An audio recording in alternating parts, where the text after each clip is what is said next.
அதேனென்றால் சிருஷ்டியானது அழிவுக்குரிய அடிமைத்தனத்தினின்று விடுதலையாக்கப்பட்டு தேவனுடைய பிள்ளைகளுக்குரிய மகிமையான சுயாதீனத்தை பெற்றுக்கொள்ளும் என்கிற நம்பிக்கையோடே அந்த சிருஷ்டியானது சுய இஷ்டத்தினாலே அல்ல, கீழ்ப்படுத்தினவராலே மாயைக்கு கீழ்ப்பட்டிருக்கிறது. ஆகையால் நமக்கு தெரிந்திருக்கிறபடி இதுவரைக்கும் சர்வ சிருஷ்டியும் ஏகமாய் தவித்து பிரசவ வேதனை படுகிறது.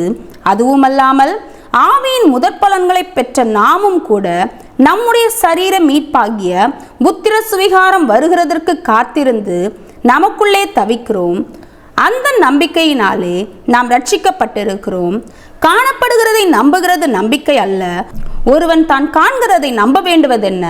நாம் காணாததை நம்பினோம் ஆகில் அது வருகிறதற்கு பொறுமையோடே காத்திருப்போம். அந்தபடியே ஆவியானவரும் நமது பலவீனங்களில் நமக்கு உதவி செய்கிறார். நாம் ஏற்றபடி வேண்டிக் கொள்ள வேண்டியது இன்னதென்று அறியாமல் இருக்கிறபடியால் ஆவியானவர் தாமே வாக்கு கடங்காத பெருமூச்சுகளோட நமக்காக வேண்டுதல் செய்கிறார். ஆவியானவர் தேவனுடைய சித்தத்தின்படியே பரிசுத்தவான்களுக்காக வேண்டுதல் செய்கிறபடியால் இருதயங்களை ஆராய்ந்து பார்க்கிறவர் ஆவியின் சிந்தை இன்னதென்று அறிவார்.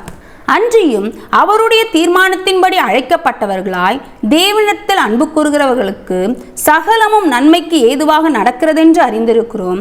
தம்முடைய குமாரன் அநேக சகோதரருக்குள்ளே முதற்பேரானவராய் இருக்கும் பொருட்டு தேவன் எவர்களை முன்னறிந்தாரோ அவர்களை தமது குமாரனுடைய சாயலுக்கு ஒப்பாயிருப்பதற்கு முன்குறித்திருக்கிறார்.